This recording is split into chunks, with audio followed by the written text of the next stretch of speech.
ओम नमोर्यन्ताणं नमो सिद्धाणं नमो आर्याणं नमो वज्रायाणं नमो लोहि सव्वसाहुणं। मंगलं भगवान् वीरो मंगलं गौतमो गणी मंगलं कुन्दकुन्धार्यो जैनधर्मोऽस्तु मंगलम्। ओंकार बिंदु संयुक्तं नित्यं जायन्ति योगिनः कामदं मोक्षदं चैव ओंकाराय नमो नमः। अहोपकार जिनवर्णो कुंदनो ध्वनि दिव्यनो जीन कुंद ध्वनियाप्या अहो आ गुरु काहनो तुझ ज्ञान ध्यान नो रंग अमया दर्श रहो हो शिव पद तक तुझ संग माता हाथ ग्रह।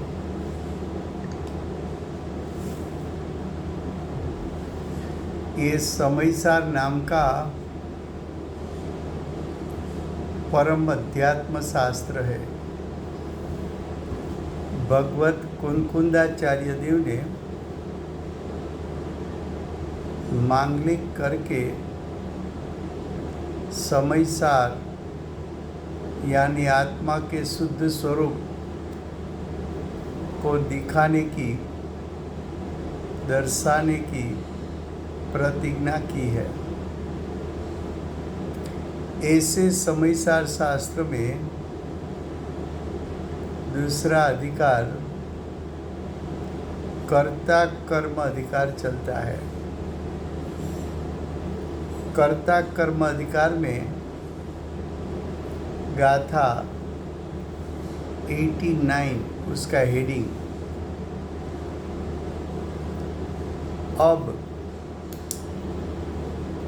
अब का अर्थ है कि अगली गाथा में आचार्य भगवान ने शिष्य के प्रश्न के उत्तर में जीव का 3 विकारी परिणाम बताया था। अज्ञान, मिथ्यात्व और अविरति। ये तीनों परिणाम जीव की सत्ता में होता है, वो चैतन्यमय परिणाम होता है। उद्गल की सत्ता में 3 परिणाम होता है, वो अचेतन जड़ उद्गल के परिणाम होते हैं। ये जब आचार्य भगवान ने जीव का 3 विकारी परिणाम बताया तो शिष्य को एक प्रश्न उत्पन्न हुआ।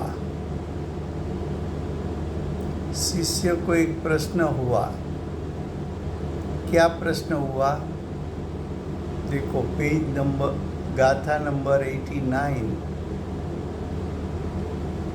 उसका हेडिंग। अब फिर से प्रश्न होता है कि मिथ्या दर्शन आदि चैतन्य परिणाम का विकार कहाँ से हुआ? शिष्य का प्रश्न क्या है कि आत्मा तो अनंत ज्ञान, अनंत दर्शन, अनंत सुख, अनंत वीर्य स्वभाव वाला है। आत्मा में तो अनंत ज्ञान प्रकट हो सके, अनंत दर्शन प्रकट हो सके,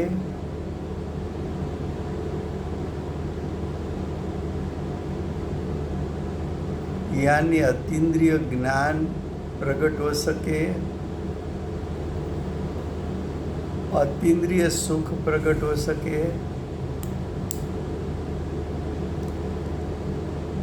और अनंता पुरुषार्थ प्रकट हो सके, ऐसा शक्ति रूप सामर्थ्य वाला जीव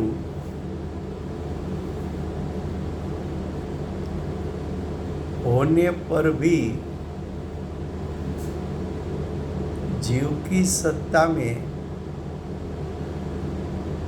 चैतन्य परिणाम का विकार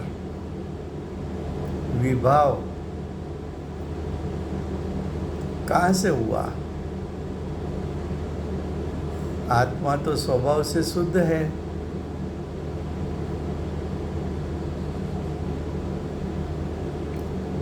मिथ्या दर्शन, अज्ञान और अविरति तो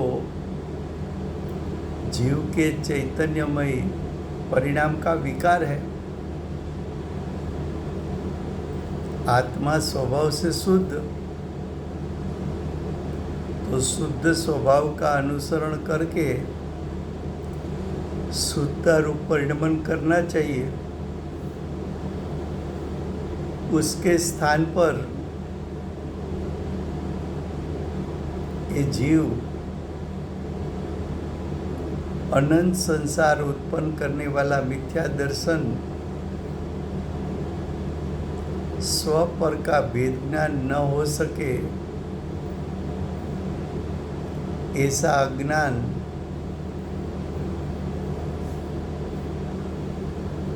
और राग द्वेष आदि चारित्र मोह यानी अविरति, उसकी प्रकटता कहाँ से हुई?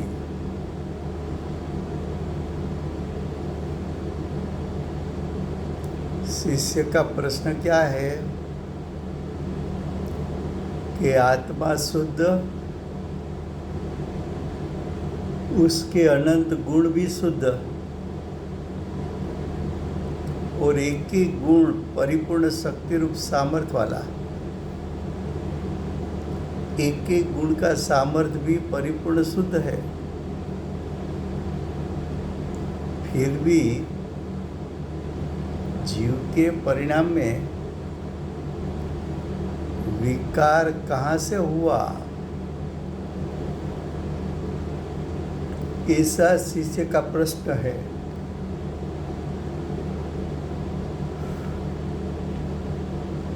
फिर से गुजराती में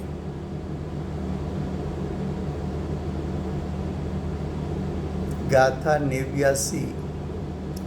89 એનું હેડિંગ છે હવે.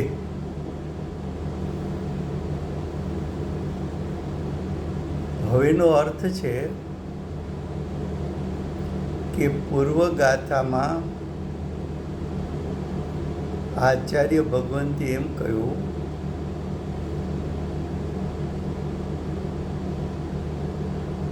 કે જીવ મિથ્યાત્વ, જીવ અજ્ઞાન, જીવ અવિરતિ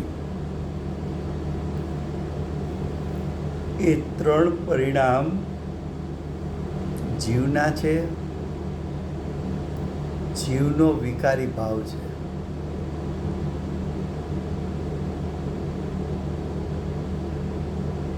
ત્યારે શિષ્ય પ્રશ્ન કરે છે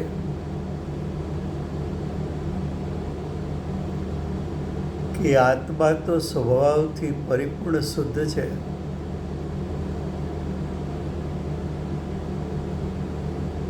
આત્મા તો સ્વભાવથી અનંત જ્ઞાન, અનંત દર્શન, અનંત સુખ, અનંત વીર્યનો ધારક છે.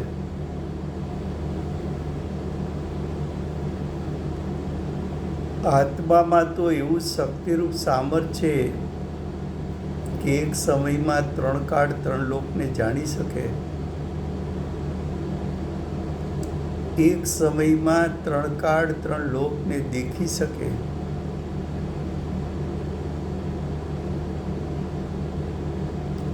અતિન્દ્રિય સુખનો ભંડાર એવા અતિન્દ્રિય સુખનો ભોગવટો કરી શકે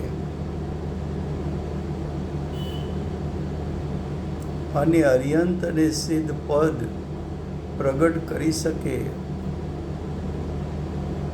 એટલા પુરુષાર્થવાળો, એટલા વીર્યવાળો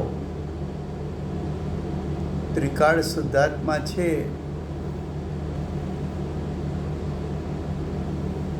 અને આવું સ્વરૂપ તો જીવનું અનાદિનું છે. તો આવા જીવના પરિણામમાં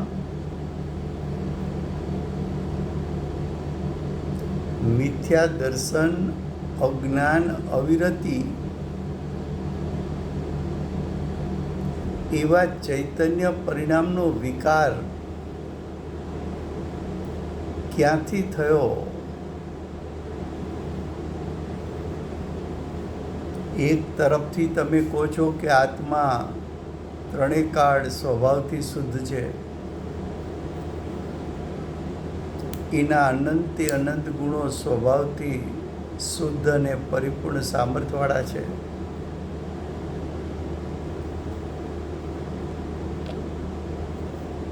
તો પછી ચૈતન્ય પરિણામમાં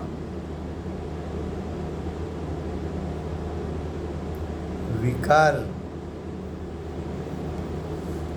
મિથ્યા દર્શનરૂપ વિકાર, અજ્ઞાનરૂપ વિકાર, રાગાદિરૂપ વિકાર એટલે અવિરતિ, એ ક્યાંથી થયા?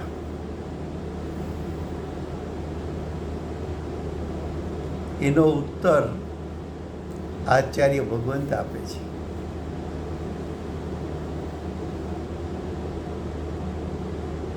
गाथा 89, उसके शब्द जो है यानी गाथा है, इला गाथा पढ़ते हैं. छे मोहयुत उपयोगना परिणाम ત્રણયનાદિના નિત્યાત્વને અજ્ઞાનય વિરત ભાવએ ત્રણ જાણવા. ગાથાર્થ. અનાદિશે, ये अनादि से शब्द अज्ञानी के लिए है, जो अनादि का अज्ञानी है. तो अज्ञानी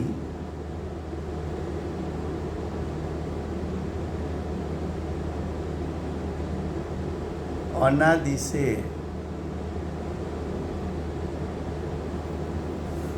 मोहयुक्त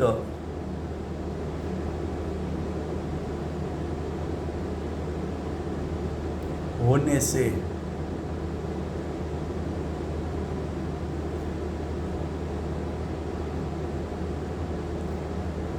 उपयोग का अनादि से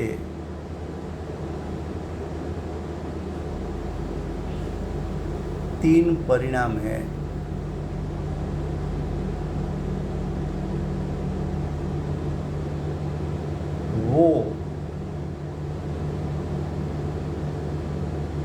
वो यानी तीन परिणाम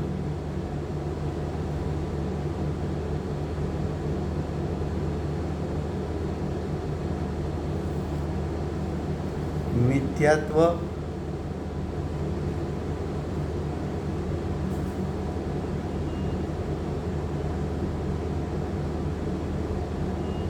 मिथ्यात्व यानी श्रद्धा गुण का विपरीत परिणाम. मिथ्यात्व यानी विपरीत मान्यता. मिथ्यात्व यानी परिणाम में विपरीतता.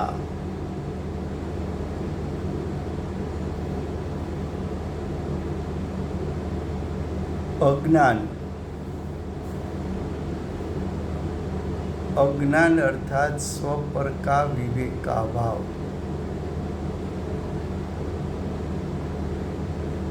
ज्ञान गुण का मिथ्या परिणाम।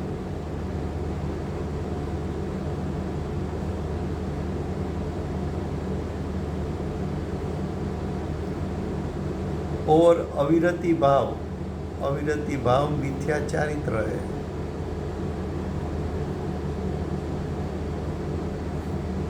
अविरति भाव चारित्र गुण के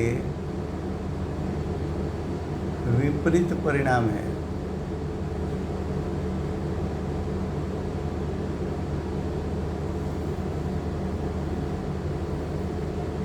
क्या कहा?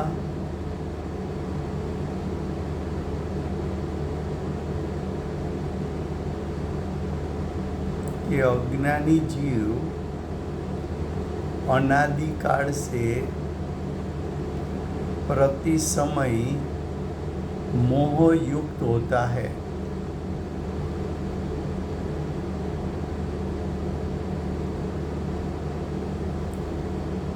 अज्ञानी का मोह है एक एक समय का, लेकिन अज्ञानी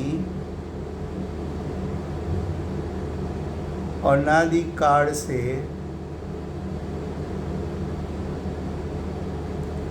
प्रति समय मोह युक्त होता है।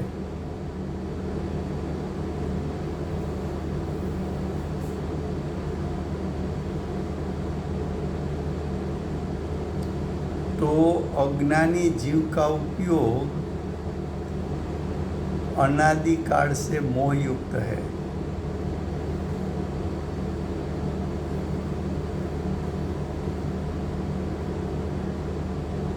ये जो चैतन्य परिणाम का विकार कहाँ से हुआ, ऐसा प्रश्न है।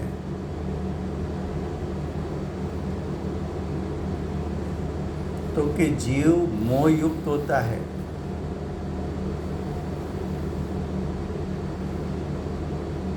मोह युक्त होने से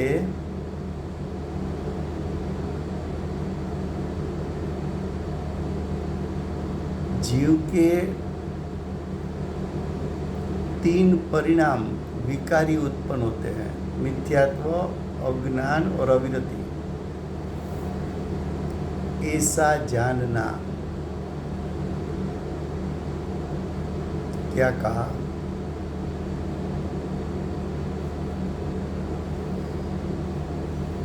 अज्ञानी अनादिकाल से प्रति समय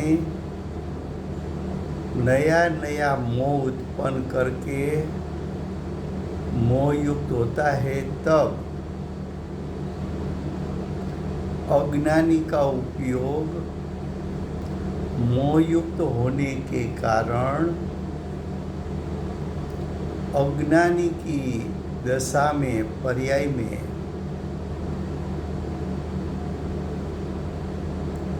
तीन विकारी परिणाम उत्पन्न होता है, जिसका नाम है मिथ्यात्व, अज्ञान और अविरति।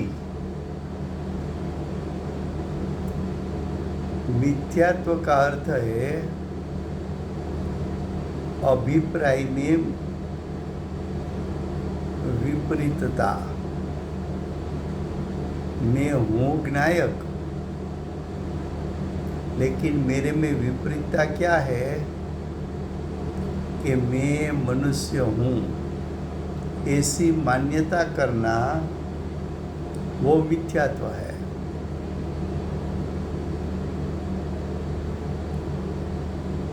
अज्ञान क्या है? तो कि जब मैं मोहयुक्त होता हूँ तब मेरा जीव और शरीर दो भिन्न भिन्न द्रव्य होने पर भी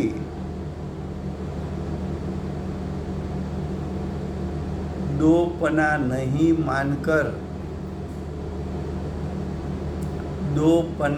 दोपने नहीं जानकर मैं मनुष्य हूँ, ऐसा जानपना करना वो अज्ञान है।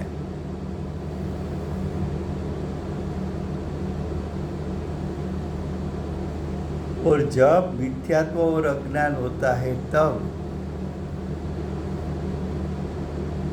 पर पदार्थ में हित बुद्धि होने के कारण राग द्वेष की उत्पत्ति होती है। वो अविरति भाव है, चारित्र मोह है।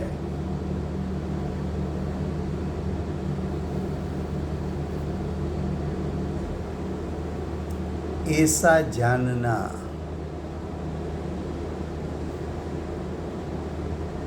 तो जो जीव में चैतन्य परिणाम का विकार उत्पन्न हुआ,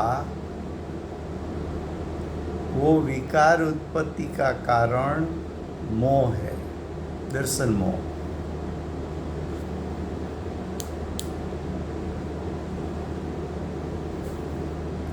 मोह युक्त बोला ना, वहाँ कौन सा मोह लेना है?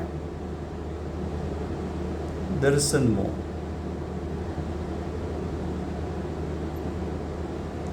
पर में हूँ पना। अविरति भाव में चारित्र मोह लेना है।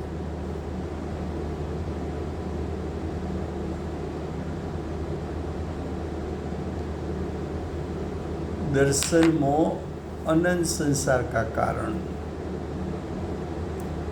चारित्र मोह दर्शन मोह की सापेक्षता से अल्प संसार का कारण।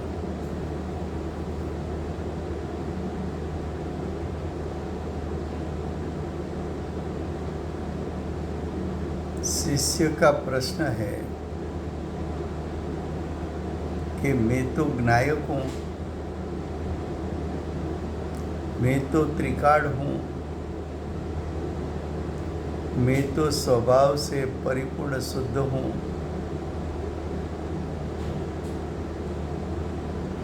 फिर भी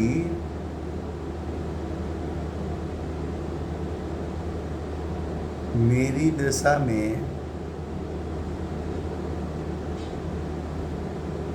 मेरा उपयोग तीन प्रकार के परिणाम का कर्ता बना, तो मेरे परिणाम में मिथ्यात्व, अज्ञान और अविरति भाव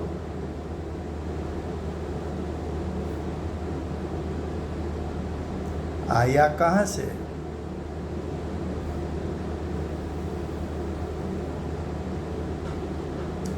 तो मिथ्यात्व, अज्ञान, अविरति भाव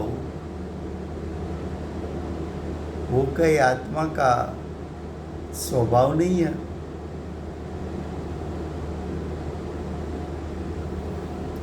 वो कहीं आत्मा का शुद्ध स्वभाव नहीं है।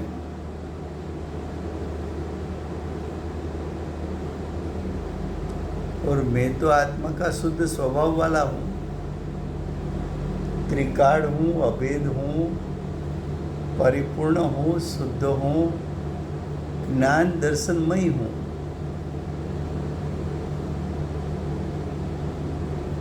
ऐसा मेरा स्वरूप और अरियन सिद्ध परमात्मा का स्वरूप में अंतर सिर्फ पर्याय का है।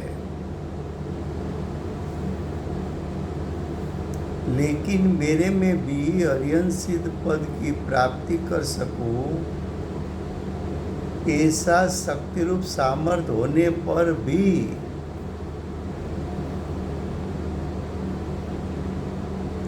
मेरे परिणाम में उपयोग तीन प्रकार का मिथ्यात्व, अज्ञान, अविरति रूप हुआ कहाँ से?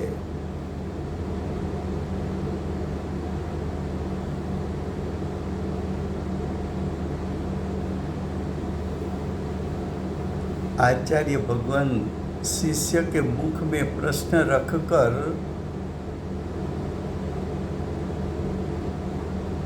हमारे में रही हुई शंका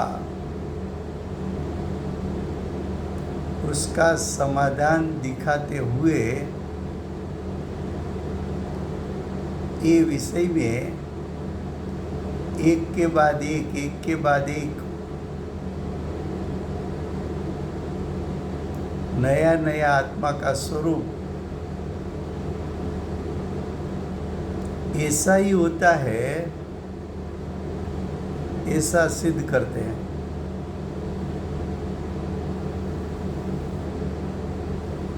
फिर से गुजराती में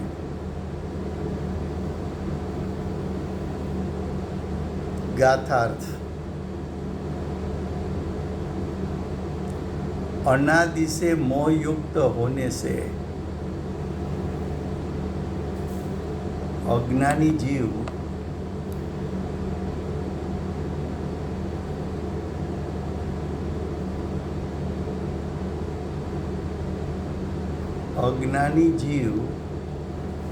कब से मोह युक्त है? રાજુભાઈ ગુજરાતીમાં પ્લીઝ. हाँ, થેન્ક યુ. અજ્ઞાની જીવ ક્યારથી મોહયુક્ત છે? તો કે અજ્ઞાની જીવ અનાદિથી મોહયુક્ત છે।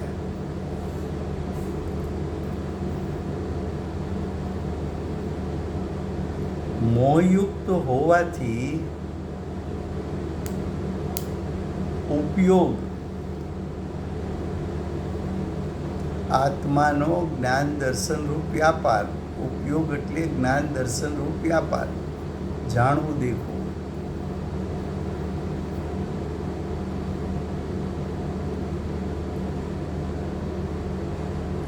આત્માનો ઉપયોગ અનાદિથી માંડીને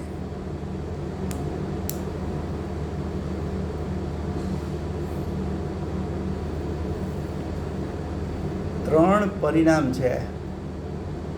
અજ્ઞાનીના અનાદિકાળથી ત્રણ પરિણામ ચાલ્યા આવે છે। એ ત્રણ પરિણામ દરેક સમયે નવા નવા ઉત્પન્ન થાય છે।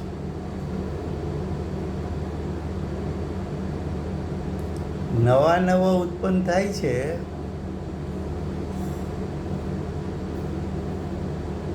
પણ થાય છે અનાદિના।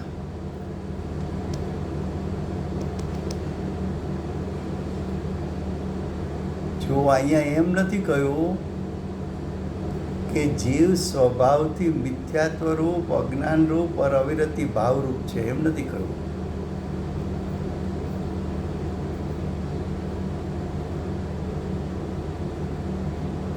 એમ કેમ ન કહ્યું? તો કે આત્મા સ્વભાવથી તો શુદ્ધ જ છે।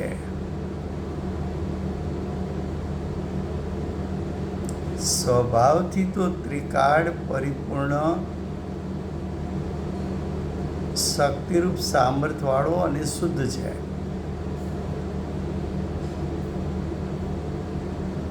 એટલે શિષ્યે પ્રશ્ન કર્યો કે જો મારો આત્મા સ્વભાવથી ત્રણેય કાળ શુદ્ધ હોય તો આ મિથ્યાત્વ, અજ્ઞાન અને અવિરતિ ભાવ આવ્યા ક્યાંથી? એ ઉત્પન્ન ક્યાંથી થયા?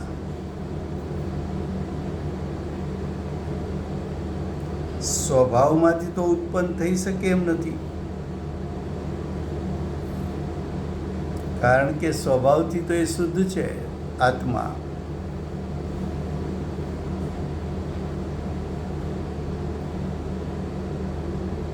તો આચાર્ય ભગવંતે કહ્યું કે તું સ્વભાવથી શુદ્ધ છો, પણ પર્યાયમાં, વર્તમાન પર્યાયમાં મોહયુક્ત છો।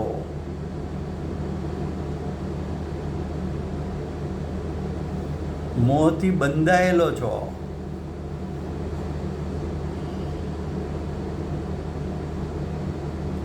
અને તારું આ મોહયુક્તપણું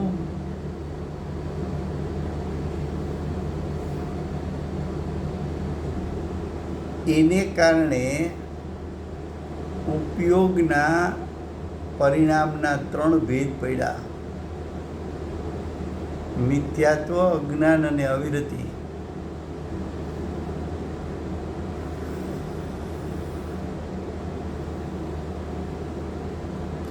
મોહો. કયો મોહ? દર્શન મોહ.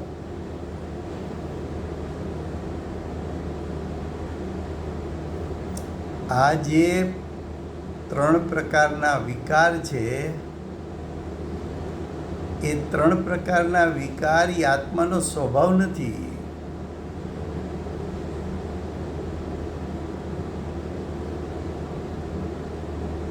પણ આત્માના પરિણામની યોગ્યતા છે.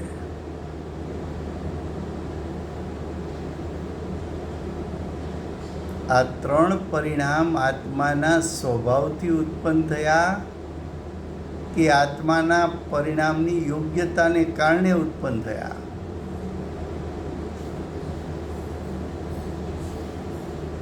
ये 3 प्रकार के परिणाम आत्मा के स्वभाव में से उत्पन्न हुआ कि पर्याय की योग्यता के कारण उत्पन्न हुआ? तो कि पर्याय की योग्यता के कारण उत्पन्न हुआ है.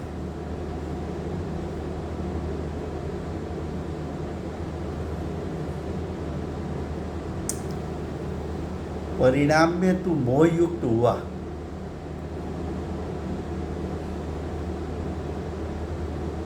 अब देखो, टीका पढ़ने से पहले हम भावार्थ पढ़ते हैं, बाद में टीका पढ़ेंगे. देखो, भावार्थ: आत्मा के उपयोग में 3 प्रकार के परिणाम विकार. परिणाम विकार यानी अशुद्ध परिणाम. अशुद्धता स्वभाव में बताई कि अशुद्धता पर्याय में बताई? तो कि अशुद्धता पर्याय में बताई. आत्मा का स्वभाव तो तीनों काल परिपूर्ण शुद्ध है. आत्म स्वभाव में ऐसी कोई योग्यता नहीं कि वो अशुद्ध रूप हो सके. अशुद्धता की उत्पत्ति परिणाम में होती है और अशुद्धता की उत्पत्ति हो सके ऐसा परिणाम में योग्यता भी है. पानी का जो शीतल स्वभाव है वो तो तीनों काल शीतल ही रहता है, लेकिन पानी की जो वर्तमान पर्याय में ऐसी योग्यता है कि अग्नि के संग में आकर उष्ण हो सके.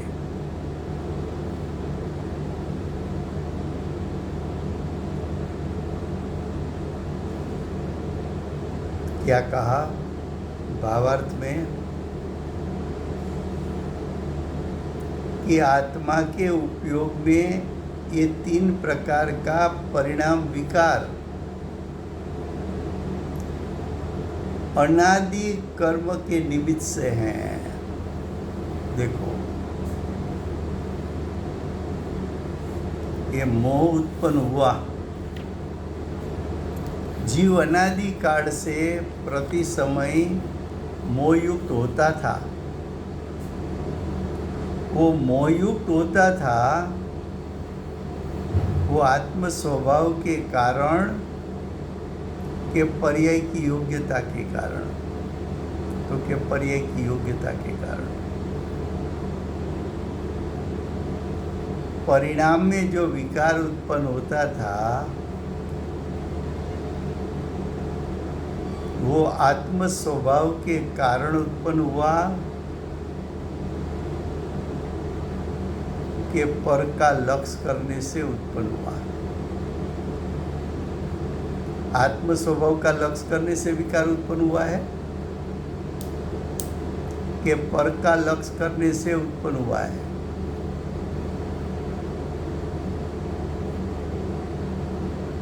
तो कि पर का लक्ष्य करने से उत्पन्न हुआ। पर में क्या लिया? कर्म, द्रव्य कर्म का उदय।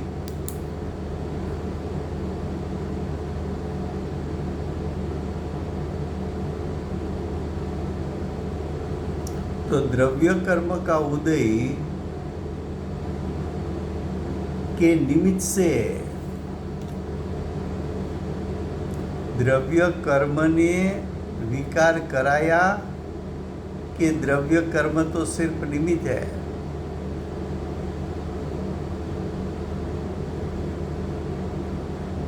तो कि द्रव्य कर्म तो निमित्त है।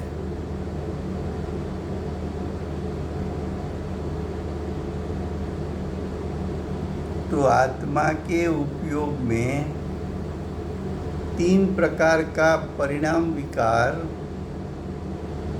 यानी मिथ्यात्व, अज्ञान, अविरति। मिथ्यात्व उत्पन्न हुआ दर्शन मोनीय कर्म के निमित्त में जुड़ने से।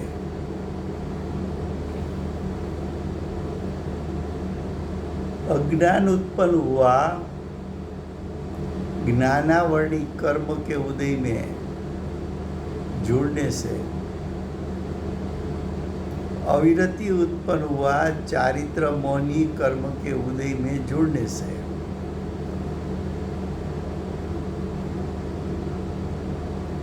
तो जीव जब मोहयुक्त होता है तब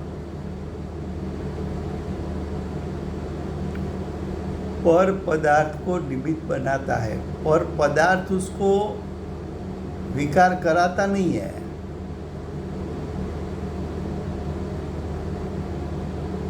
लेकिन पर पदार्थ का जीव स्वतंत्रपणे उसका लक्ष्य करता है, तब जीव की सत्ता में उपयोग मोहयुक्त होने के कारण मिथ्यात्व, अज्ञान, अविरति उत्पन्न होता है।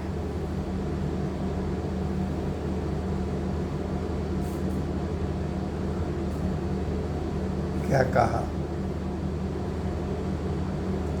पहला आत्मा स्वभाव से भी शुद्ध था और पर्याय से भी शुद्ध था। तो कि आत्मा पहले से स्वभाव से शुद्ध था, लेकिन पहले से पर्याय में अशुद्ध नहीं था। पर्याय में शुद्ध नहीं था।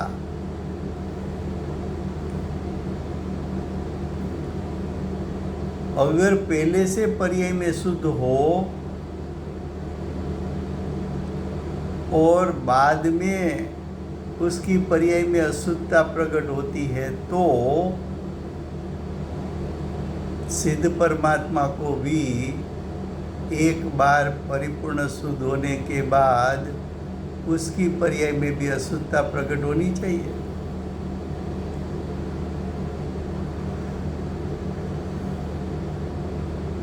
ऐसा तो है नहीं।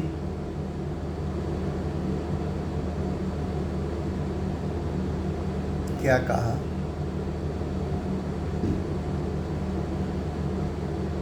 कि आत्मा के उपयोग में मिथ्यात्व, अज्ञान, अविरति 3 प्रकार का परिणाम विकार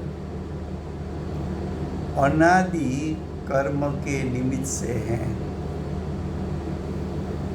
अज्ञानी जीव को मिथ्यात्व, अज्ञान, अविरति कब से हैं? तो कि अनादिकाल से हैं। और मिथ्यात्व, अज्ञान, अविरति उत्पन्न होने का कारण क्या बताया? तो कि मोह कारण है। तो जीव की सत्ता में जो मोह उत्पन्न होता है, उसमें जीव का परिपूर्ण त्रिकाल शुद्ध स्वभाव कारण है कि बाह्य निमित्त कारण है? तो कि बाह्य में निमित्त कारण है तो अनादिकाल से प्रति समय जीव को कर्म का उदय का निमित्तपना अनादिकाल से है।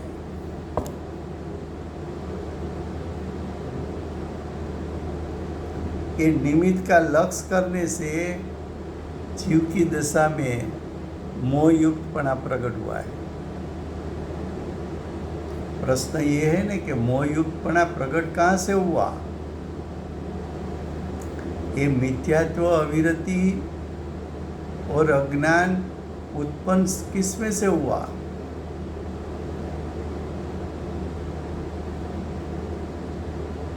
तो कि उत्पन्न हुआ जीव मोहयुक्त हुआ, जीव का उपयोग मोहयुक्त हुआ।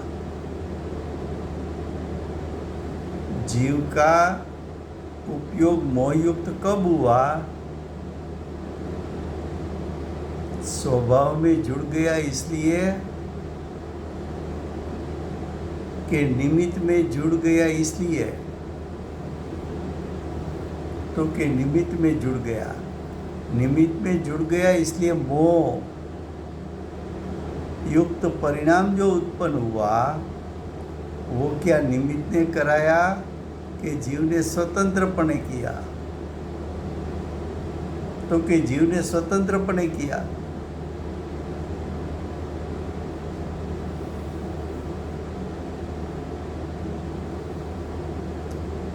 कोई कहे कि पहले आत्मा शुद्ध था, बाद में आत्मा अशुद्ध हुआ, तो कि ऐसा नहीं है। अज्ञानी का जीव अनादिकाल से अशुद्ध रूपी है। अशुद्धता अनादिकाल से क्यों है? तो कि अनादिकाल से आज तक प्रति समय एक समय ऐसा नहीं है कि जीव को कर्म का उदय न हो। एक समय अनादिकाल से ऐसा नहीं है कि कर्म के उदय में अज्ञानी जीव जुड़ा हुआ न हो।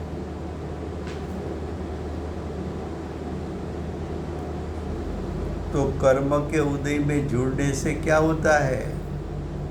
तो कि तेरा उपयोग मोहयुक्त हो जाता है, और तेरा उपयोग मोहयुक्त होने के कारण मिथ्यात्व, अज्ञान, अविरति भाव उत्पन्न होते हैं।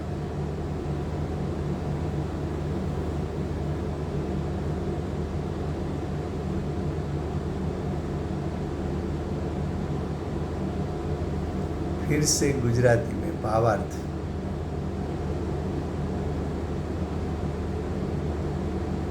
શું કહ્યું? આત્માના ઉપયોગમાં આ ત્રણ પ્રકારનો પરિણામ વિકાર, ત્રણ પ્રકાર એટલે મિથ્યા દર્શન, અજ્ઞાન ને અવિરતિ. મિથ્યાત્વ પણ જીવના પરિણામનો વિકાર છે, જો સ્વભાવનો વિકાર નથી.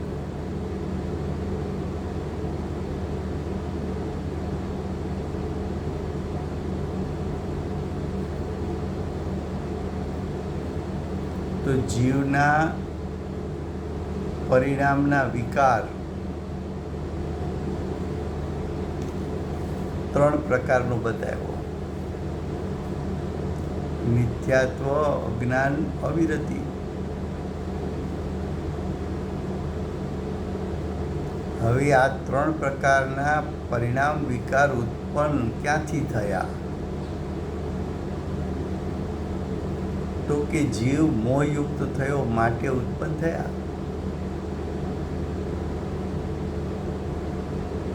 તો જીવ મોહયુક્ત કઈ રીતે થાય?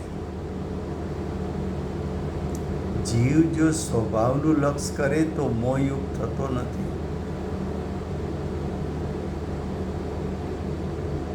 પણ જીવ કર્મના ઉદયનું લક્ષ્ય કરે તો મોહયુક્ત થાય છે. જીવ ક્યારથી છે તો કે અનાદિનો છે. જીવનો વિકાર, પરિણામ વિકાર ક્યારથી છે તો કે અનાદિનો છે. અજ્ઞાની જીવને મિથ્યા દર્શન, અજ્ઞાન, અવિરતિ ભાવ ક્યારથી છે તો કે અનાદિકાળથી છે. તો એ અનાદિકાળથી છે કેમ તો કે અનાદિકાળથી અજ્ઞાની જીવને પ્રતિ સમય કર્મનો ઉદય છે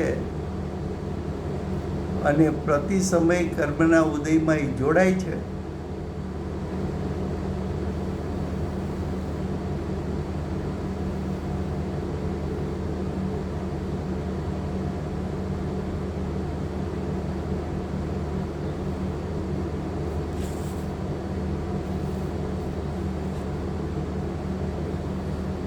અનાદિ કર્મના નિમિત્તે છે.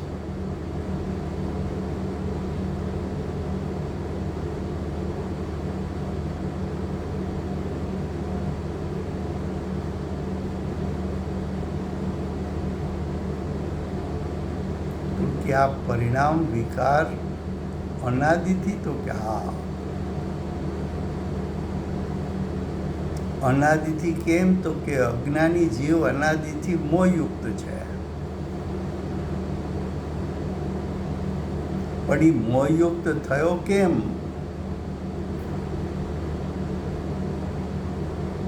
તો કે કર્મના ઉદયનું નિમિત્ત આવ્યું ત્યારે જીવ સ્વભાવનું લક્ષ છોડીને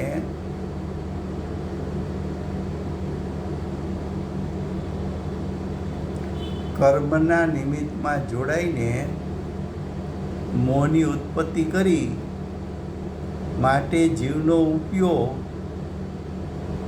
એમાં પરિણામ વિકાર ઉત્પન્ન થયો. પરિણામ વિકાર છે ક્યાં? પર્યાયમાં, દ્રવ્ય સ્વભાવમાં નથી. પરિણામ વિકાર છે શું? સ્વભાવ છે કે પર્યાયની યોગ્યતા છે? તો કે પરિણામ વિકાર દ્રવ્ય સ્વભાવ નથી, એ તો પર્યાયની યોગ્યતા છે. એ પર્યાયમાં એવી યોગ્યતા છે કે નિમિત્તના સંગમાં જોડાય તો મોહની ઉત્પત્તિ થાય અને પોતાનો ઉપયોગ મોહયુક્ત થાય તો ત્રણ પ્રકારના પરિણામ વિકારને ની ઉત્પત્તિ પર્યાયમાં થાય.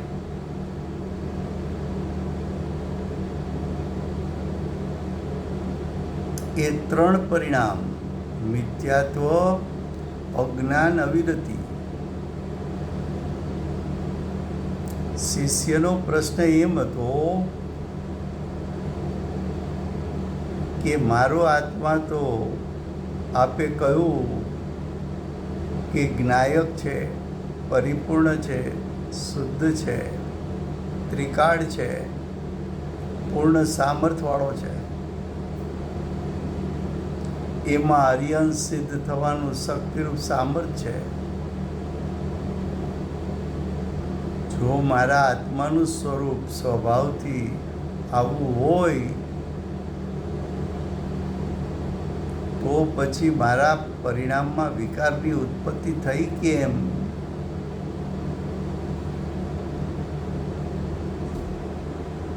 તો કે તું મોહયુક્ત થયો. મોહયુક્તપણું શું છે કે તું તારા સ્વભાવમાં ટક્યો નહીં, સ્વભાવનું લક્ષ કર્યું નહીં, સ્વભાવ પર દ્રષ્ટિ મૂકી નહીં અને તારા પરિણામની ઉત્પત્તિના કાળે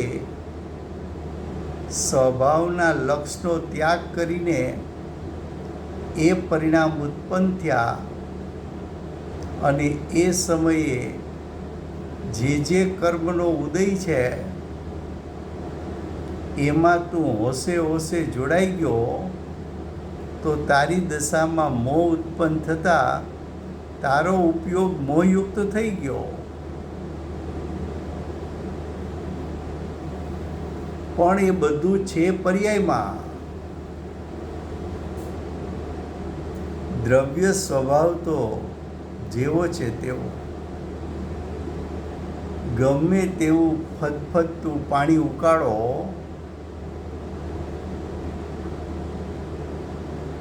પણ એ ઉષ્ણતા પાણીની પર્યાયમાં છે.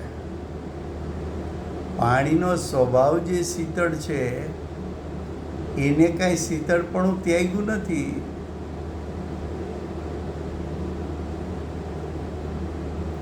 ગમે તેવા કર્મના ઉદયો હોય પણ જીવ પોતાના સ્વભાવની શુદ્ધતાને ત્યાગતો નથી. એ અશુદ્ધતા તો પરિણામની યોગ્યતા છે.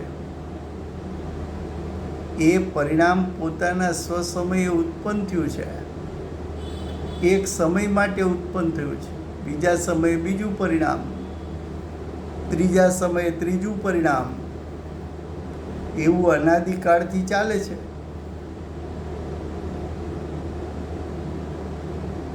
તારી પર્યાયમાં એવી યોગ્યતા છે કે તું મિથ્યાત્વ અજ્ઞાન અવિરુદ્ધિ રૂપે થઈ શકે, પણ એ પર્યાયની યોગ્યતા છે.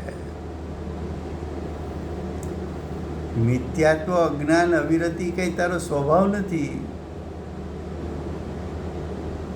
એનું લક્ષ છોડીને, વિકારી પરિણામનું લક્ષ છોડીને જ્ઞાયક સન્મુખ થઈ જા. પરનો સંયોગ છોડ. પરનો સંયોગ છૂટતા તને સમ્યક દર્શન જ્ઞાન ચારિત્ર પ્રગટ થશે. શું કહે છે?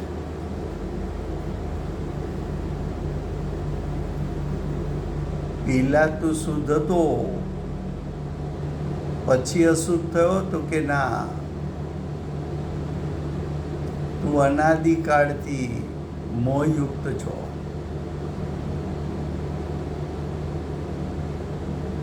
અનાદિકાળથી મોહયુક્ત છો તો પણ તારો શુદ્ધ સ્વભાવ સલામત છે, એ નાશ નથી પામ્યો. સ્વભાવ તો એવો ને એવો, એવો ને એવો, એવો ને એવો.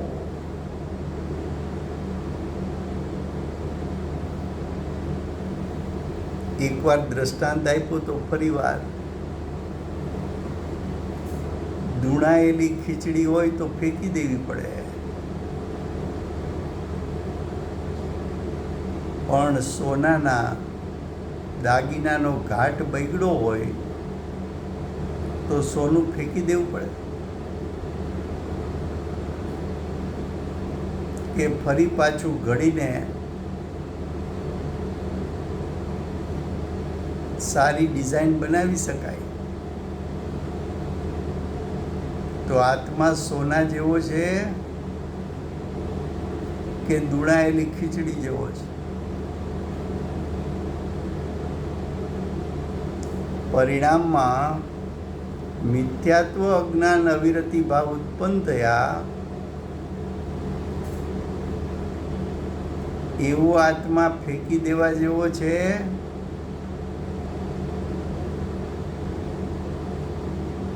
કે ફરી પાછો ઘાટ ઘડતા સમ્યક દર્શન જ્ઞાન ચારિત્ર રૂપ પરિણમી શકે એવો છે?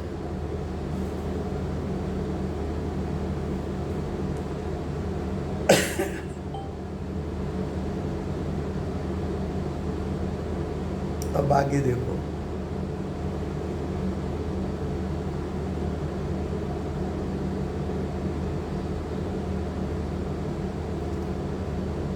अब उसमें नए परिणाम विकार हुआ है.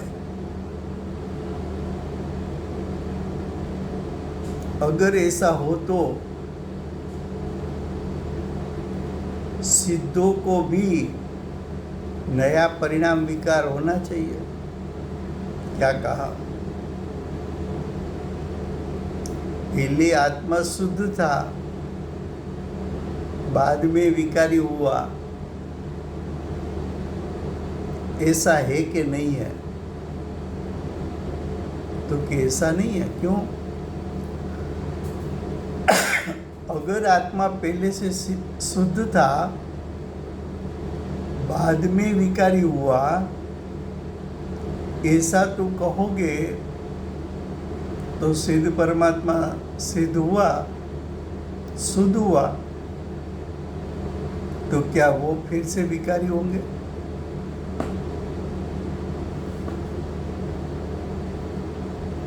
क्या पहले जीव को अनादिकाल से कभी भी ऐसा है कि जीव को कर्म का उदय न हो?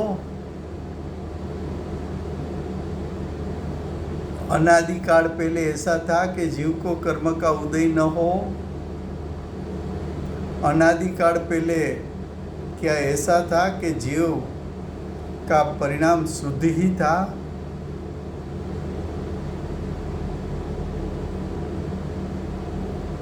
तो कि ऐसा तो नहीं था।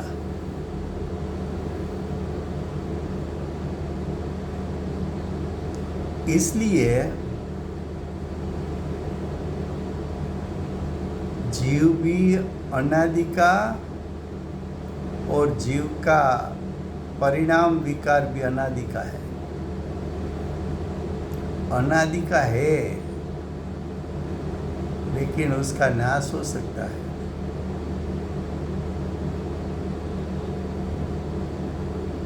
मिथ्यात्व, अज्ञान, अविरति भाव, उसका व्यय हो सकता है, नाश हो सकता है, उसका त्याग हो सकता है।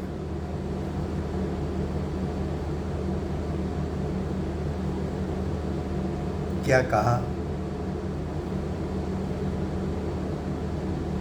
कि अगर ऐसा मानो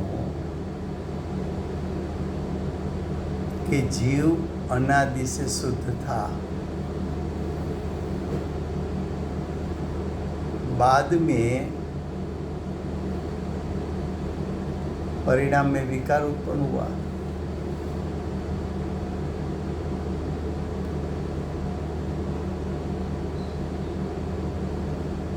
तो क्या होगा कि सिद्ध भगवान फिर से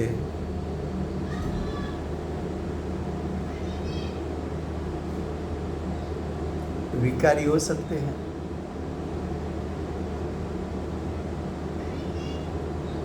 तो जैन दर्शन कहने वाले तीर्थंकर परमात्मा तो ऐसा कहते हैं कि सिद्ध परमात्मा एक बार सिद्ध हो गए, फिर से कभी संसार में आ नहीं सकते।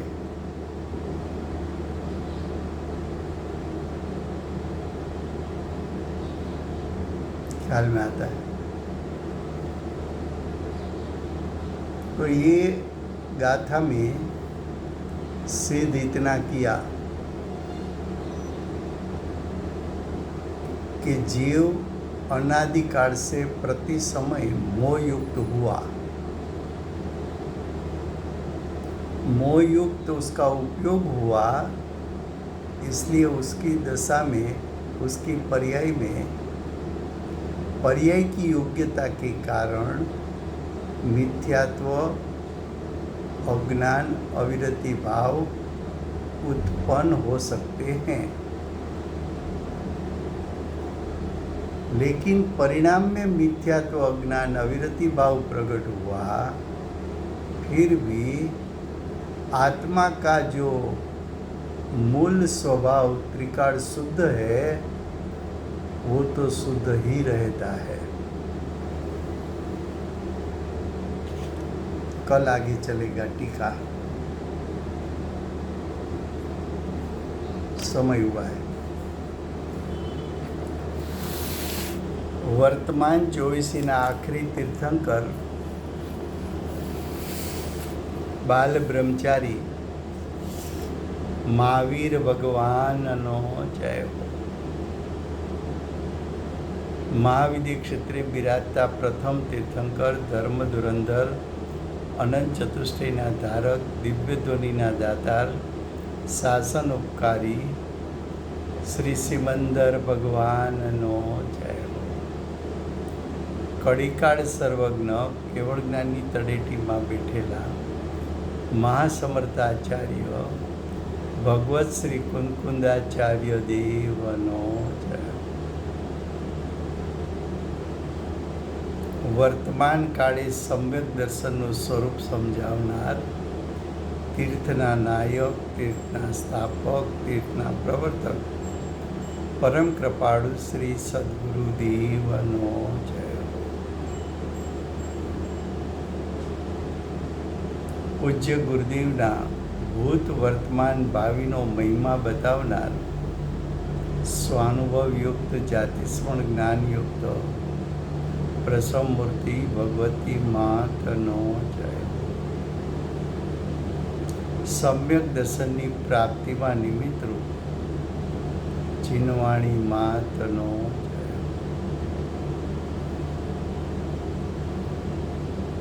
પૂજ્ય ગુરુદેવ અને માતાજીની સાધના ભૂમિ સુવર્ણપુરી ધામનો જય. સુવર્ણપુરી ધામમાં બિરાજતા સર્વે દેવ શાસ્ત્ર ગુરુ ભગવંતનો જય.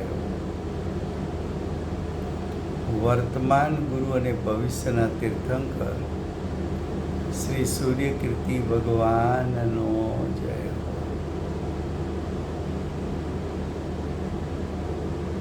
સૂર્યકીર્તિ ભગવાનના સમોસરના મુખ્ય ગણધર દેવેન્દ્ર કીર્તિનાથ ભગવાનનો જય. પરમ દિગંબર જૈન ધર્મનો જય.